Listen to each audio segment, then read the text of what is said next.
네, 반갑습니다. 우리 주기도문 하시고 할례브력 요리문답 또 시작하도록 하겠습니다.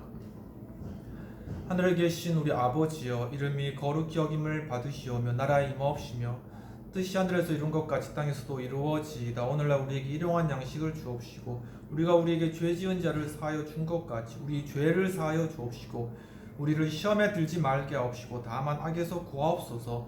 대개 나라와 권세와 영광이 아버지께 영원히 있사옵나이다. 아멘. 네, 할제베르크 요리문답 오늘 44주일이 되겠습니다. 지난주일에 43주일 제9 계명이 요구하는 것에 관하여서 우리가 공부를 하다가 시간 관계상 저희가 다 하지 못하고 세서를 좀 읽다가 말았습니다.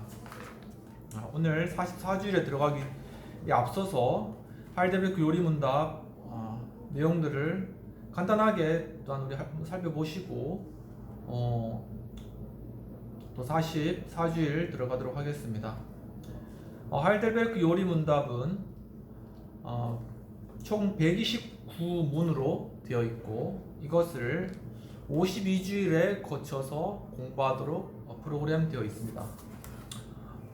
할델베르크 요리문답의 목적은 바로 우리 인간의 참된 위로가 어디에 있는가 하는 것을 찾아 떠나는 여행이라고 하실 수 있겠습니다. 그래서 1문과 2문에 관해서는 제 1문에서 생사관에 있어서 당신의 유일한 위로가 무엇입니까? 라는 그러한 질문을 던졌고, 그리고 제 2문에서는 이러한 위로 가운데 우리가 살고 죽기 위해서는 무엇을 알아야 될까? 라면서 앞으로 공부해 나갈 그러한 전체적인 어떤 주제들을 제시하고 있습니다. 그래서 제1부로 들어와서 제3문부터는 죄로 인한 인간이 비참한 그러한 상태에 관하여서 다루고 있습니다. 그리고 왜 인간이 죄악된가, 인간의 상태는 어떠한가, 그리고 인간이 얼마나 비참한 상태인가 라는 그런 것들에 대해서 다루고 있습니다. 제2부로 넘어가서 제12문 즉 제5주일로부터는 그렇다면 이러한 비참한 상태에 있는 그런 인간의 존재가 어떻게 하면은 거기서부터 벗어날 수 있는가, 그리고 참된 위로와 안식을 얻을 수 있는가라는 그러한 질문과 답을 제 12문부터 진행하는 것입니다.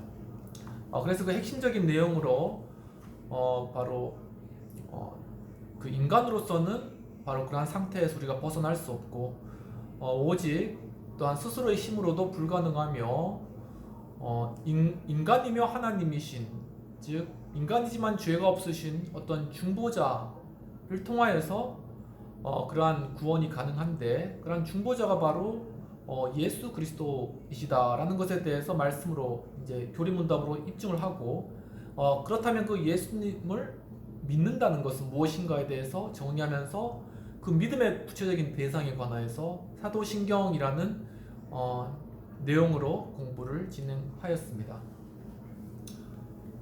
그래서 우리가 제2부를 지나고 제3부로 이제 넘어와서 그렇다면 그러한 사도신경을 고백하고 예수 그리스도를 믿음으로 죄와 사망에서 옮겨진 그러한 존재가 그렇다면 이 땅에 살면서 어떻게 감사의 생활을 해 나갈 수 있을 것인가, 즉 정말 참된 위로와 안식의 길이 열린 우리에게 어떻게 하면 이 땅 가운데서 하나님 나라를 이루고 참된 안식과 기쁨 가운데 살아갈 수가 있는가라는 것을 제3부에 다루면서 제32주일부터 질문과 대답을 우리가 진행을 해왔습니다.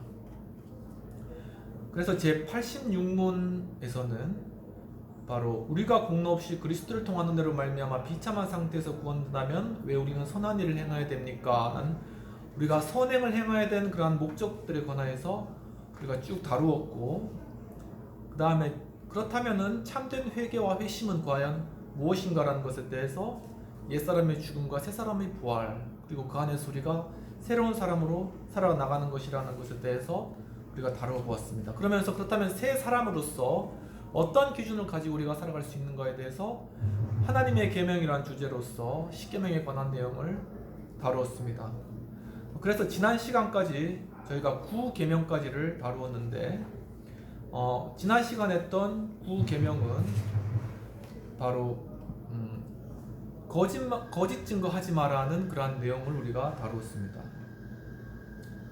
제9계명은 무엇을 원하는 것입니까? 라는 그러한 질문을 우리가 던져보았고, 여기에 대한 대답으로 9계명은 누구에게 대해서도 거짓된 증거를 제시하지 않고 누구의 말도 뒤집어 올가미를 씌우지 않으며 비방하고 모독하는 자가 되지 않고 말도 들어보지 않고 쉽사리 정죄하지 않도록 교훈하는 의도를 보여줍니다. 그리고 하나님의 엄한 분노를 두려워하여 모든 종류의 거짓과 기만을 마귀 행위로 알고 피하며 법정에서와 여타의 행위에 있어 진리를 사랑하며 올바르게 말하고 고백하며 이웃의 명예와 체면을 능력껏 살려주려 하는 의도를 표현하고 있습니다. 라는 그런 대답이 되겠습니다.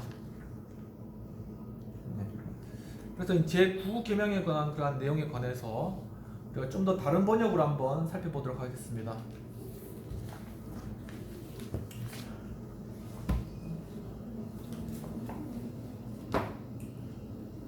제112문에 관한 그런 내용이 되겠죠. 좀 더 다른 번역으로 한번 질문을 한번 던져보도록 하겠습니다. 제9계명에서 우리를 향하신 하나님의 뜻은 무엇입니까? 라는 그러한 질문이 되겠습니다. 여기에 대한 대답은 하나님의 뜻은 아무에게도 거짓 증언을 하지 말고 다른 사람의 말을 왜곡하지 말며 잡담이나 비방하지 말고 정당한 이유 없이 또는 사연을 들어보지도 않고 함부로 남을 정죄하지 말라는 것입니다. 그리고 법정이나 기타 다른 곳에서 거짓말이나 모든 위증을 거부해야 합니다.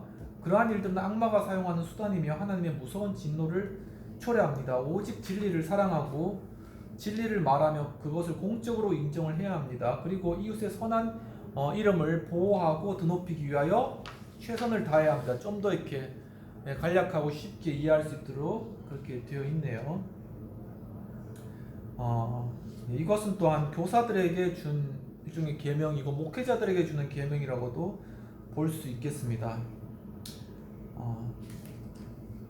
정말 이 땅은 또한 유전무죄 또한 무전유죄라고 할 정도로 어떤 진실과 참된 그런 어떤 참된 증거 이것으로 인하여서 모든 일이 처리되는 것이 아니라 돈으로서 해결되는 이러한 참 어처구니 없는 그러한 상황들이 많이 발현되는 것을 우리가 많이 볼 수 있습니다. 우리가 믿는 크리스찬으로서 우리가 무엇보다 이 땅이 어떤 돈이나 물질을 그런 관념으로 따라서 그런 가치를 따라서 이루어지는 것이 아니라 참된 하나님의 말씀과 또한 법과 윤리와 도덕과 질서에 따라서 모든 것이 바르게 처리되는 그러한 나라를 만들기 위해서 우리가 애쓰는 것도 그리스도인들의 중요한 그러한 사명 중에 하나이고 칼빈도 그것을 아주 중요하게 생각했다는 것입니다. 또한 여러 이웃과의 관계에 있어서도 누구의 말에도 뒤집어 씌워 올가미를 씌우지 마는 것도 중요한 내용이고 또한 모독하는 것을 또한 다른 사람을 모독하는 그런 악독한 말 그런 것도 금지해야 되고 또한 타인의 말을 대충 듣고 정리하는 것 그거 저도 좀 잘 하지 못하는 건데 그냥 대충 읽고 이것이겠구나 이렇게 섣불리 판단하는 것 그것도 여기에 이제 해당된다는 것입니다. 그렇기 때문에 우리가 나 자신뿐만 아니라 이웃의 명예를 생각해서 항상 진리만을 말하고 신뢰를 쌓아가야 된다는 것이 주님의 그러한 말씀의 뜻이 되겠습니다. 네. 그래서 지난주일에 제 43주 제 9계명에 관한 해설 부분에 좀 읽지 못한 부분들을 좀 더 이렇게 읽고 시작하도록 하겠습니다. 네, 진도를 나가도록 하겠습니다. 이제 제 9계명에 관한 해설 부분 보면은 약간 요약을 드리면은 이제 이 거짓 증거하지 마라 할 때 이 증거는 법정 용어라는 겁니다. 그러니까 법정에서 거짓 어떤 증거, 잘못된 아니면 어떤 계략으로 인한 오용된 그러한 증거들을 사용하거나 하는 것들을 하지 마라. 그런 어떤 법정적인 용어라고 설명을 하고 있습니다. 그래서 거짓된 증거 그런 것들을 하지 말 것을 돈으로 특히나 매수되어서 사람들에게 거짓 증거하는 것들은 특히 하면 안 되고 또한 사람 말에 올가미를 뒤집어 씌우는 것이나 비방하고 모독하는 것 다 금지하는 것이고 또한 타인의 말을 잘 들어보지 않고 정리하는 것도 금지하는 것 다 말씀드린 것입니다. 거짓 증거는 결국은 마귀의 일이라는 것입니다. 거짓의 아비가 마귀인 거죠. 에덴 동산에서 뱀도 하와에게 했던 것이 거짓말입니다. 정말 뱀이 하와에게 이렇게 말하죠. 정말 하나님께서 이것을 이 선악과를 먹으면 죽는다고 하더냐, 이렇게 이제 말을 비틀어 가지고 이제 거짓말을 하는 것입니다. 아주 이것이 마귀의 대표적인 그런 특징인 것입니다. 그래서 거짓은 사실 오래가지 못합니다. 야곱은 형 에서에게서 장자의 명분을 팥죽 한 그릇에 사게 됩니다. 그것이 얼마 후에 아버지 이삭을 속이는 거짓으로 등장하고 곧 밝혀져 거짓이 드러나게 됩니다. 거짓은 하나님이 심판하십니다. 초대교회 때 아나니아와 삽비라는 하나님을 속여 하나님의 진노를 받게 됩니다. 거짓에도 차이가 있을 수 있습니다. 즉 악의 거짓과 선의의 거짓, 그리고 비상의 경우에 거짓이 필요악으로 나타날 때도 있습니다. 예를 들면 성경에 나오는 기생 라합의 거짓말 같은 것이죠. 그러나 거짓은 어떤 경우에라도 불신과 고통의 원인이 됩니다. 베드로의 경우 예수를 모른다고 3번이나 부인한 것은 비상의 상황 가운데 행한 일이었습니다. 그러나 후에 그가 양심의 가치가 고통을 갖게 된 것을 봅니다. 하이델베르크 요리문답서가 다음으로 제시해 준 것은 법정에서와 여타의 행위에서 진리를 사랑하며 올바르게 말하고 고백하라고 권합니다. 그렇습니다. 우리는 법정에서 뿐만 아니라 일상의 책임 속에서 진리를 서로 힘써야 하고 옳게 말하고 행동을 해야 하는 것입니다. 마지막으로 하이델베르크 요리문답서는 이웃의 명예와 체면을 존중하라고 권하고 있습니다. 이러한 이해는 제9계명이 다만 진리를 말하고 거짓이 없어야 한다는 것만을 강조한 것이 아니라 이웃의 명예를 존중하고 보호하라고도 한 교훈이기도 합니다. 바울은 성경에서 이렇게 말합니다. 모든 자에게 줄 것을 주되 공세를 받을 자에게는 공세를 바치고 국세를 받을 자에게는 국세를 바치고 두려워할 자를 두려워하며 존경할 자를 존경하라. 예수님도 자신을 때린 자에게 이렇게 말씀하셨습니다. 곁에 서는 하속 하나가 손으로 예수를 쳐서 가로되 내가 대제사장에게 이같이 대답하느냐 하니 예수께서 대답하시되 내가 말을 잘못하였으면 그 잘못한 것을 증거하라. 잘하였으면 내가 어찌하여 나를 치느냐 하시더라. 하이델베르크 요리문답서는 제9계명에서 나의 거짓 증거로 타인의 명예를 손상시키거나 보호하지 못하는 것을 깨닫게 해줍니다. 예수님은 가늠한 여인이 끌려와 서기관과 바리새인과 율법사들 앞에서 재판을 받게 될 때 죄 없는 자가 돌로 치려는 말씀과 함께 나도 너를 정죄하지 아니하노니 다시는 가서 죄를 범치 말라고 하셨습니다. 이러한 모습에서 그 여인의 명예와 체면을 지켜주신 사랑을 봅니다. 예수님은 돈 때문에 타락한 삭개오의 경우에도 그 환경에서의 질책과 죄인으로의 심판 앞에서 그를 보호하시며 구원하시는 모습을 봅니다. 예수님이 이 세상에 오신 목적은 죄인을 구원하시고 그들을 위해 자신을 죽음에게 내어주신 것입니다. 그의 십자가는 잃어버린 하나님 앞에서 명예와 품위를 다시 되찾게 하시고 영생 가운데 살게 하신 하나님이 우리의 명예를 지키시기 위해 보여주신 증표인 것입니다. 네, 이까지 하고 제44주일 제10계명이 요구하는 것 제113문에서 제115문을 다뤄보도록 하겠습니다. 네, 제10계명이 뭡니까?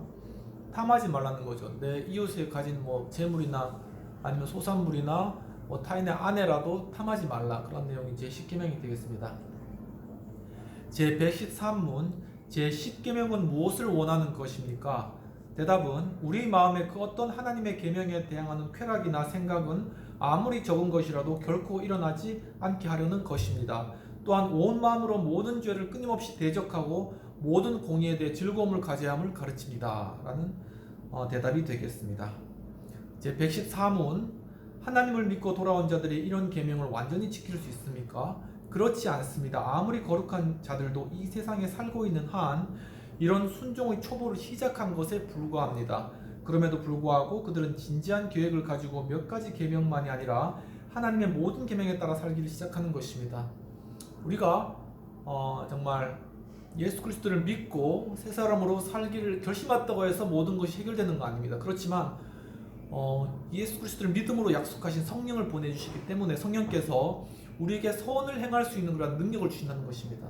그렇기 때문에 우리가 모든 것은 다 지키지 못한다 할지라도 성령께서 인도하시는 바에 따라서 10계명의 그러한 여러 계명들을 우리가 지킴으로써 하나님의 나라를 이루어간다는 것이죠. 요한일서 1장 8에서 10절 근거되는 구절을 읽도록 하겠습니다. 만일 우리가 죄 없다고 말하면 스스로 속이고 진리가 우리 속에 있지 아니할 것이요 만일 우리가 우리 죄를 자백하면 그는 미쁘시고 의로우사 우리 죄를 사하시며 우리를 모든 불의에서 깨끗하게 하실 것이요 만일 우리가 범죄하지 아니하였다 하면 하나님을 거짓말하는 이로 만드는 것이니 또한 그의 말씀이 우리 속에 있지 아니하니라. 로마서 7장 14, 15절 우리가 율법은 신령한 줄 알거니와 나는 육신에 속하여 죄 아래 팔렸도다. 내가 행하는 것을 내가 알지 못하노니 곧 내가 원하는 것은 행하지 아니하고 도리어 미워하는 것을 행함이라. 인간의 그러한 연약성을 말하고 있는 것입니다. 전도서 7장 21절 또한 사람들이 하는 모든 말에 내 마음을 두지 말라. 그리하면 내 종이 너를 저주하는 것을 듣지 아니하리라. 그렇죠. 제 115문 만일 어느 누구도 이 세상에 사는 한 이 계명들을 지킬 수 없다면 왜 하나님은 우리에게 이러한 계명을 이렇게 엄격하게 가르치십니까? 라는 것에 대한 대답으로 첫째로는 그럼으로써 우리가 전생애 동안에 우리의 죄악된 기질을 오랫도록 많이 인식하며 그렇게 함으로써 더욱더 그리스도 안에서 죄의 용서와 이를 갈망하며 찾도록 하기 위해서입니다. 계속 갈망해야 된다는 것입니다. 또 다른 것은 우리가 계속해서 열심을 내어 우리가 이 생의 이 완전한 목적에 도달될 때까지 하나님의 형성으로 점점 더 스럽게 되도록 하기 위해서 성령의 은혜를 강구하도록 하시려는 것이다. 성령의 그러한 도움을 강구해야 한다는 것입니다. 요한일서 1장 9절 했나요? 이것은 네, 그 부분 읽었네요. 넘어가고 고린도전서 9장 24절 운동장에서 다름질하는 자들이 다 달릴지라도 오직 상을 받는 사람은 한 사람인 줄을 너희가 알지 못하느냐. 너희도 상을 받도록 이와 같이 다름질하라. 우리가 하나님 앞에서 우리 선행에 대해서 상 받을 것을 생각하면서 우리가 달려가야 한다는 것입니다. 이제는 우리가 구원받아서 지옥에 떨어지지 않기 위해서 정죄감에서 의무감에 사는 것이 아니라 우리의 선을 행하고 우리가 하나님 예수 그리스도의 뜻을 행할 때 하늘에 상급이 있다는 것입니다. 그 상급을 향하여서 우리가 달려가야 한다는 것입니다. 이 땅 가운데 우리가 훈정을 받더라도 그리고 우리가 표창을 받더라도 얼마나 우리가 기쁘고 감사한 것입니까? 그런데 우리가 대통령이나 장관들에게 받는 표창도 그렇게 기쁜데 정말 이 땅을 지신 하나님 앞에서 받는 그러한 상급이 얼마나 더 크고 놀랍겠습니까? 그러한 상급을 바라보며 우리가 함께 달려가는 저와 여러분 되기를 축원합니다. 자, 이런 말씀과 관련해서 3장 빌립보서 3장 11에서 14절 어떻게 해서든 죽은 자 가운데서 부활에 이르려 하노니 내가 이미 얻었다 함도 아니요 온전히 이루었다 함도 아니라 오직 내가 그리스도 예수께 잡힌 바 된 그것을 잡으려고 달려가노라.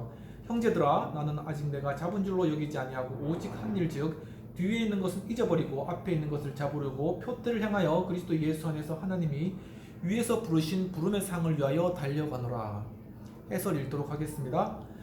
할대벽 교리 문답서는 113문에서 10번째 계명이 원하는 것, 뜻하는 것을 두 가지로 요약하는데 첫째는 인간의 마음에 그 어떤 적은 것이라도 하나님의 계명에 어긋나는 마음과 생각은 갖지 않아야 함과 둘째는 온 마음으로 죄에 대하여 투쟁하는 것과 모든 공의에 대해 기뻐하는 것이라고 말하였습니다. 인간은 마음을 어디에 두느냐에 문제가 있습니다. 그리고 하나님은 계명을 통하여 인간의 악한 행위를 금지시킬 뿐 아니라 마음을 금지시키고 있습니다. 여기 마음을 금지시킴은 하나님이 그 마음을 다스리시기를 원하기 때문입니다. 그 마음은 언제나 하나님의 뜻에 순종하는 관계로 나타나야 하는 것입니다. 우리는 이런 관계를 예수님과 한 부자 청년과의 대화에서 발견할 수 있습니다. 그 청년은 자신의 계명을 잘 지킨 것으로 생각하고 주장하게 됩니다. 그러나 예수님은 그 청년의 마음을 보셨고 청년이 지극히 계명의 외형적인 의미만을 이해했다는 것을 발견합니다.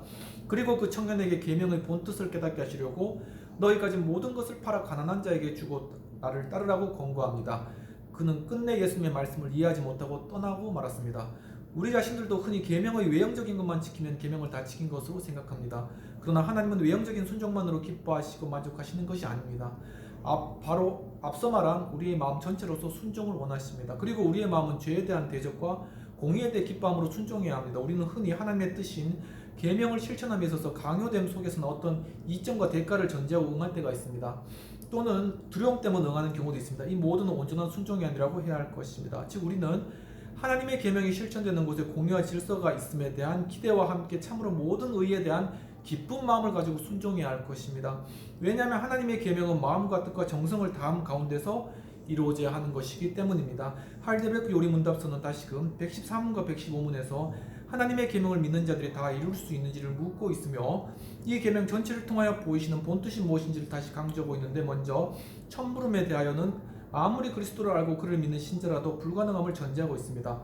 그리고 우리는 흔히 중생한 자와 진실로 회개한 자는 죄를 지을 수 없으며 점진적으로 성화에 이르는 것으로 이해합니다. 그러나 하이델베르크 요리문답서는 그 어떠한 거룩한 자들이라도 할지라도 계명을 완전히 지킬 수 없으며 이 땅에 사는 한 계명에 대한 순종의 초보와 시작에 불과하다는 것을 선언해주고 있습니다. 역시 우리는 빌립보서 3장 10에서 14절에서 바울이 밝혀준 그리스도인의 이 땅에서의 존재의 의미를 기억해야 할 것입니다. 내가 이미 얻었다함도 아니요 온전히 이루었다함도 아니라 오직 내가 그리스도 예수께 잡힌 바 된 그것을 잡으려고 쫓아가노라. 형제들아 나는 아직 내가 잡은 줄로 여기지도 아니하고 오직 한 일 즉 뒤에 있는 것은 잊어버리고 앞에 있는 것을 잡으려고 표대를 향하여 그리스도 예수 안에서 하나님이 위에서 부르신 부름의 상을 위하여 쫓아가노라. 하이델베르크 요리문답서 115문에 다시 이 세상 어느 누구도 이 계명을 온전히 지킬 수 없다면 하나님은 이 계명을 우리에게 이토록 요구하며 엄격히 가르치시는 이유가 무엇인지를 묻고 있습니다. 이에 대한 대답은 다시 두 가지로 요약되는데, 첫째는 율법 하나님의 계명을 통해 인간은 항상 그 연약함과 죄가 어떠한가를 기억하고 그리스도의 율법의 완성자로서 그가 이루신 죄의 용서와 의의 은혜가 얼마나 고마운지를 또한 기억하고 그 은혜를 의지하도록 하며, 두 번째는 궁극적으로 영원한 목적에 도달하기 위한 수단으로서 우리 자신이 율법의 의를 이룰 수 없음을 자인하고 새롭게 되기 위해 성령의 은혜를 간구하도록 하려는 데 있음을 밝히고 있습니다. 바로 여기에 오늘날도 우리 교회가 십계명에 대한 설교를 해야 하며 신앙의 가르침으로 교육해야 할 사명이 있다고 하겠습니다. 그것은 곧 그 설교와 가르침을 통하여 우리 자신들이 하나님 앞에 죄인임을 인식하게 될 뿐 아니라 계속해서 우리의 연약함을 극복하기 위해 성령의 은혜를 간구하게 되는 데 있으며, 그것이 바로 하나님의 형상을 닮아가는 지름길이 된다는 사실을 알도록 하는데 있습니다. 믿음이란 루터의 말대로 부지런히 움직이며 힘쓰고 애쓰게 하는 힘이며, 그러한 노력 속에서만 살아있는 믿음을 볼 수 있는 것입니다. 더욱 중요한 것은 성령의 도움 속에서만 우리는 하나님의 형상으로 새로워질 수 있기 때문입니다. 그리고 예수 그리스도 안에서 우리를 구원하신 하나님은 이제 성령을 통해 날마다 우리를 새롭게 하기를 원하시는 것입니다. 하이델베르크 요리문답서는 우리가 이처럼 계명에 따라 힘쓰고 노력한다 해도 하나님의 계명을 지키려는 우리의 노력이 우리의 하나님을 향한 순종의 작은 시작에 불과하다는 것입니다. 그 이유는 오직 우리의 인간의 연약함이 더 크고 문제가 되기 때문인 것입니다. 하나님은 언제나 그의 법의 요구를 통하여 부족한 우리를 벌하려 하심보다 그의 의진 법을 따름 속에서 경험될 계명 안에 숨겨두신 언약의 은혜를 맛보게 하기 위해, 그리고 축복하기 위해 요구하신다는 사실을 기억해야 할 것입니다. 이런 전제에서 볼 때 하이델베르크 요리문답서에서 다루어진 십계명의 가르침은 역시 한국교회 성도들의 삶과 우리의 성장 세대의 삶을 위해 배우고 있어야 할 신앙 가르침의 본보기적인 것이라고 할 것입니다. 특히 종교개혁자들 루터, 멜라닝톤, 칼뱅과 같은 종교개혁자들은 하나님의 계명에 대한 이해에 있어서 동일한 견해에 있었다고 할 것인데, 예를 들면 하나님의 법의 기능에 있어서 첫째는 죄인식의 기능이요, 두 번째는 사회 시민법으로서의 기능, 그리고 세 번째는 그리스도의 신앙적 삶의 법칙으로서의 기능을 말하는 것입니다. 오늘 현대 그리스도인들에게 중요한 것은 바로 이 세 번째의 것입니다. 이 계명은 언제나 우리가 익혀 지킴으로 복이 되게 하시는 하나님의 언약으로서 삶의 지혜로, 삶의 교훈으로 이해하고 나아가서 우리 사회를 지탱하고 보존하는 하나님의 축복이 되게 해야 할 사명이 기독교 교육에 종사하는 우리 모두에게 있음을 명시해야 할 것입니다. 우리의 사명이라는 것입니다. 이 시간 기도하고 마치도록 하겠습니다. 하나님 아버지, 오늘도 하이델베르크 요리문답서를 통하여서 참으로 십계명까지 공부할 수 있도록 인도하시는 은혜를 감사합니다. 주님, 참으로 우리가 우리의 마음을 다른 데 두거나 탐심하거나 욕심을 부리지 않고 오직 참으로 하나님께서 주신 은혜와 사랑을 실천하며 그리스도의 선을 행하는 저희들이 되며, 우리의 힘으로는 할 수 없습니다. 오직 주 예수 그리스도의 능력과 성령의 도우심으로 일들이 이루어지도록 주님 함께하여 주시옵소서. 함께 예배하고 공부할 수 있는 하우스 카페를 주님 축복하여 주셔서 이 가운데 많은 사람들이 함께하며, 또한 이 가운데 주님 축복 은혜가 넘쳐나고, 또한 하우스 카페 그런 재정 수지도 잘 운영될 수 있도록 주님께서 축복하시고 인도하여 주시옵소서. 하나님 아버지, 또 하우스 처치를 주님 축복하여 주시옵시고, 이 교회가 주님 은혜 안에서 올바른 신앙적 가치 가운데 정말 이 한국 교회를 살려가며 한국 사회를 붙들어가는 그런 사명을 감당해 나갈 수 있도록 도와주옵소서. 주님 감사하고, 또한 한 주간도 주님 지켜주실 주님께 한 주간을 주님 앞에 또한 의뢰드렸고, 주님께서 큰 축복으로 우리 가운데 함께해 주실 것들을 믿고 감사하며 모든 말씀 우리 주 예수님 이름으로 감사하며 기도하옵나이다. 아멘. 오늘도 장시간 참여해 주셔서 감사드리겠습니다. 다음 주 제45주일 기도에 관하여 또 주기도문 내용으로부터 시작하도록 하겠습니다. 여러분 사랑하고 축복합니다. 감사합니다.